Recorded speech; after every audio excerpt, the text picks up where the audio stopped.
जैसे ही ध्रुव ने इरा पर ऑक्टेन ब्लास्ट से हमला किया, एक तेज हवा का झोंका इरा की ओर आने लगा, जिससे बचने के लिए इरा ने अपने हाथों को हवा में घुमाते हुए शक्ति का एक गोला बना दिया। उस गोले से वो हवा का झोंका आकर टकराया, जिससे एक तेज धमाका हुआ। इस धमाके ने जमीन पर पड़े पत्तों को धूल के साथ हवा में उड़ा दिया था। ध्रुव और इरा दोनों झटका खाकर पीछे हो गए। धमाके के बाद ध्रुव का शरीर हवा में कुछ 5 मीटर तक उछला था, लेकिन जैसे ही वो गिरने वाला था, उसने वैक्यूम हैंड का इस्तेमाल करते हुए खुद को गिरने से बचा लिया। उसके बाद ध्रुव एक बार फिर खड़ा होकर इरा से लड़ने को तैयार था। उसने गौर से इरा की तरफ देखा, जो ध्रुव की ही तरह धमाके के झटके से कुछ कदम पीछे हो गई थी। तभी मुस्कुराते हुए ध्रुव ने इरा से एक सवाल किया, इरा, तुमने ऑक्टेन ब्लास्ट कब सीख लिया? ध्रुव की हैरानी देखते हुए इरा ने जवाब में कहा, यह ऑक्टेन ब्लास्ट नहीं, बल्कि क्लास 2 की हाई लेवल तकनीक स्वॉलो रिटर्न थी।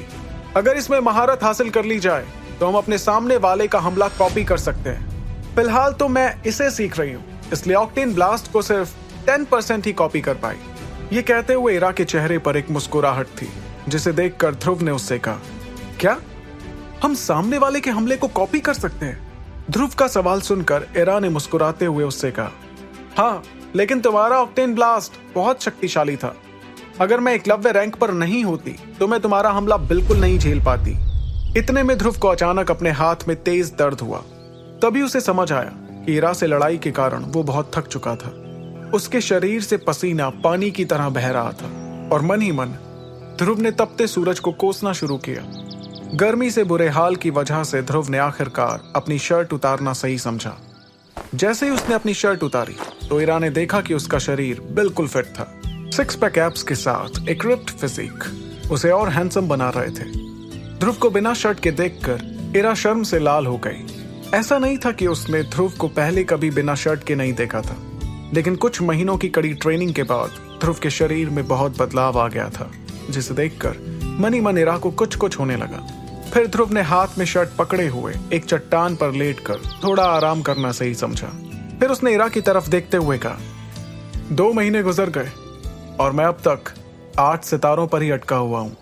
इस बात से इरा समझ गई थी कि ध्रुव थोड़ा परेशान दिख रहा था। उसका हौसला बढ़ाने के लिए इरा मुस्कुराते हुए ध्रुव के पास चलकर गई और वो भी चट्टान पर चढ़कर ध्रुव के बगल में बैठ गई। फिर इरा ने अपनी मुस्कुराहट बरकरार रखते हुए कहा, 8 सितारों से 9 सितारों का सफर कुछ ज्यादा लंबा लगता है। मेरे साथ भी ऐसा ही हुआ था, लेकिन तुम्हें फिक्र करने की कोई जरूरत नहीं है ध्रुव। जब सही वक्त आएगा तो तुम। इतना कहते ही इरा ने देखा कि ध्रुव इस वक्त उसे ही देख रहा था। ऐसा लग रहा था कि वो इरा की बातों में खो गया था। इरा ये देखकर शर्माने लगी, लेकिन तभी उसने ध्रुव से कहा, ध्रुव, तुम मेरी बातें सुन रहे हो ना? तपती धूप में इरा की आवाज ध्रुव को बहुत सुकून दे रही थी। उसकी आवाज में एक ठहराव था जो ध्रुव के बेसब्र मन को हौसले से भर रहा था। इरा ने देखा कि ध्रुव इस वक्त उसकी आवाज सुन रहा था, उसकी आंखों में देख रहा था और उसकी अदा पर पूरी तरह से मदहोश हो गया था। फिर अचानक इरा ध्रुव के करीब आने लगी।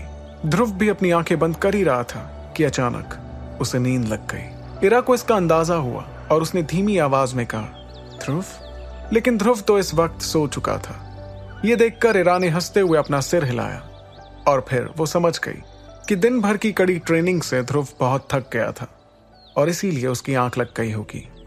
फिर हंसना रोककर इरा ने अपनी आंखें बंद की और अपनी कलाई को घुमाना शुरू किया। तभी अचानक उसके हाथ पर एक सुनहरी सी चमकती हुई धूल दिखाई देने लगी। उसने उस धूल को अपनी उंगलियों में दबाया और फिर ध्रुव के सिर से पैर तक उसे छिड़कने लगी। उसके छिड़कते ही वो धूल जैसे ध्रुव के शरीर में समाने लगी थी। लेकिन इस वक्त इरा पसीने से तरबतर हो गई थी। इरा बिना हार माने ध्रुव पर लगातार शक्ति छिड़क रही थी और अब कमजोरी से उसके दांत तक कड़कड़ाने लगे।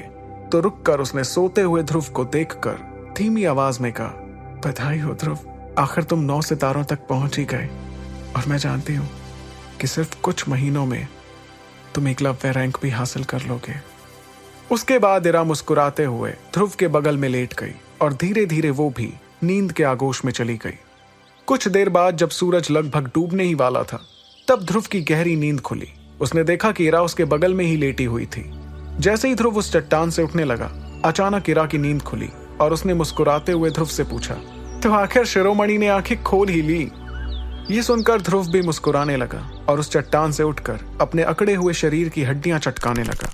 हड्डी चटकाते वक्त उसे महसूस हुआ कि उसकी शक्तियां बढ़ गई थीं।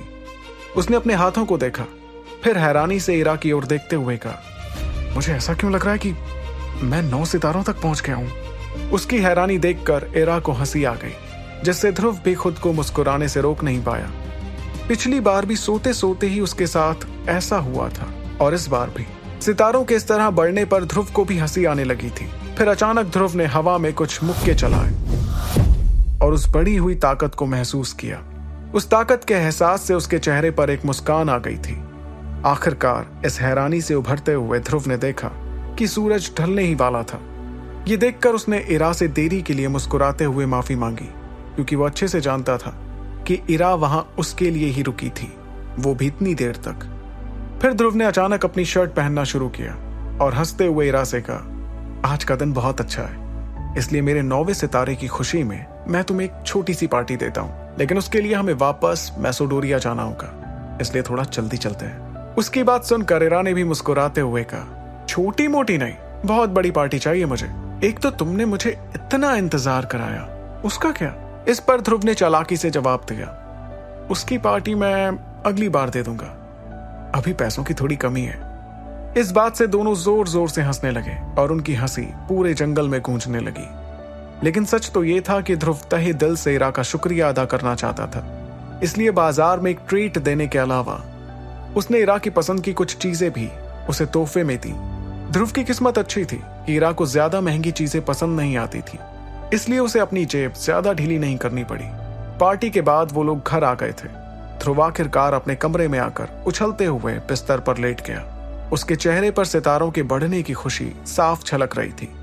धीमी आवाज में उसने खुद से कहा, आखिरकार मैं जल्द ही एक बार फिर से एकलव्य बन जाऊंगा। ध्रुव ने इतना कहा ही था कि उसे एक बूढ़े आदमी के हंसने की आवाज सुनाई दी। उस आदमी ने हंसते हुए ध्रुव से कहा, इसमें इरा का एक बहुत बड़ा हाथ होगा। हाथ क्या, मैं तो कहता हूं कि पूरा शरीर ही होगा। आज वो ही तुम्हें 9 सितारों तक लाई है। ये सुनकर ध्रुव की खुशी हैरानी में बदल गई। उसने अपनी अंगूठी को देखते हुए उस बूढ़े आदमी यानी विदुर से सवाल किया, मैं कुछ समझा नहीं, इरा मुझे 9 सितारों तक लाई है से आपका क्या मतलब है? तभी उसकी अंगूठी में से एक आत्मा जैसा आदमी बाहर आकर ध्रुव के कमरे में रखी एक कुर्सी पर बैठ गया। फिर उसने ध्रुव को देखते हुए कहा, मेरा मतलब सिर्फ वही नहीं लाई है, तुमने भी बहुत मेहनत की है ये मुकाम हासिल करने के लिए। लेकिन विदुर की बात आगे जानने के लिए ध्रुव ने उससे कहा, लेकिन क्या आचार्य, कहना क्या चाहते हैं आप? इस पर विदुर ने साफ जवाब देते हुए ध्रुव को बताया, लेकिन अगर वो तुम्हारी मदद नहीं करती तो तुम्हें 9 सितारे हासिल करने में शायद 1 हफ्ता और लग जाता। उसकी ये बात पूरे कमरे में गूंजने लगी।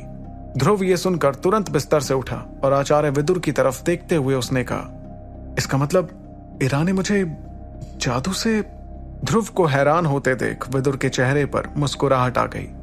वो समझ गए थे कि ध्रुव आखिर उनकी बात समझ गया था, लेकिन इस बात का दुख मनाने की जगह ध्रुव ने विदुर को देखते हुए कहा, अगर मैं मान भी लूं कि इस 1 सितारे के पीछे इरा का हाथ है तो भी क्या फर्क पड़ता है? फिलहाल मैं 9 सितारों तक ही पहुंचा हूं। मुझे एकलव्य रैंक हासिल करने में कम से कम 5 से 6 महीने का तो वक्त लगेगा। आचार्य, मैं पहले ही 1 साल गंवा चुका हूं। मुझे नहीं लगता कि मैं 3 सालों में लारा जितना ताकतवर बन पाऊंगा। ये सुनकर विदुर ने देखा कि ध्रुव हताश हो गया था, लेकिन फिर भी उन्होंने कुछ नहीं कहा। उनकी चुप्पी देखते हुए ध्रुव ने ही आगे कहा, लारा की ट्रेनिंग अंबर दल की लीडर के साथ होती है, और क्योंकि वो अंबर दल में है इसका मतलब लारा सबसे ताकतवर लोगों में से एक है। अंबर दल के पास तो शांडल जैसा अव्वल दर्जे का हकीम भी है। अगर गलती से भी शांडल ने लारा की मदद कर दी तो हो गया सत्यानाश।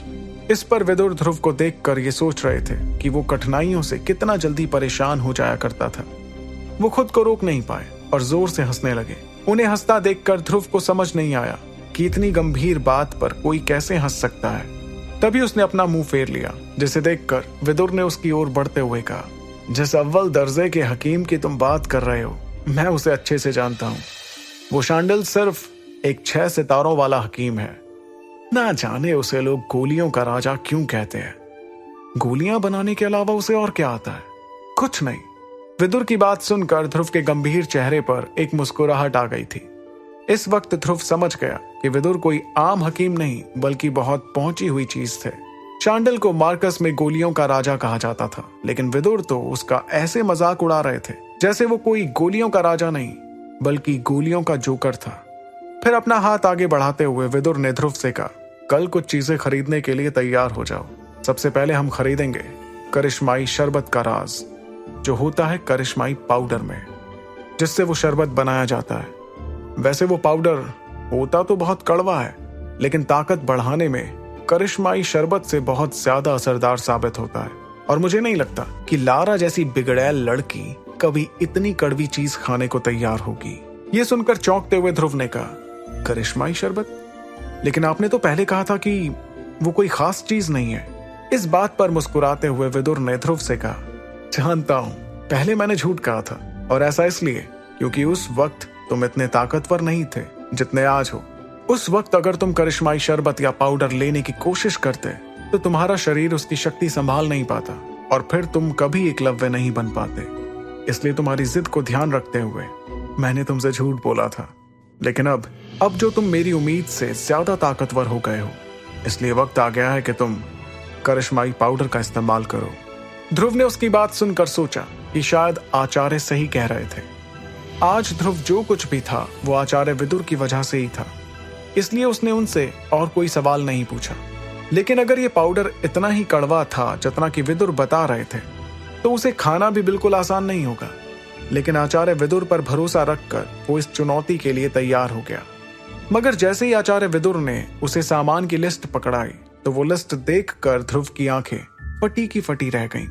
50 साल पुराने 4 नीले गुलाब, 2 सांप के जहर वाले फल, 20 साल पुरानी आयुर्वेदिक दूब का एक गुच्छा और एक जलमूल शक्ति का जादुई पत्थर।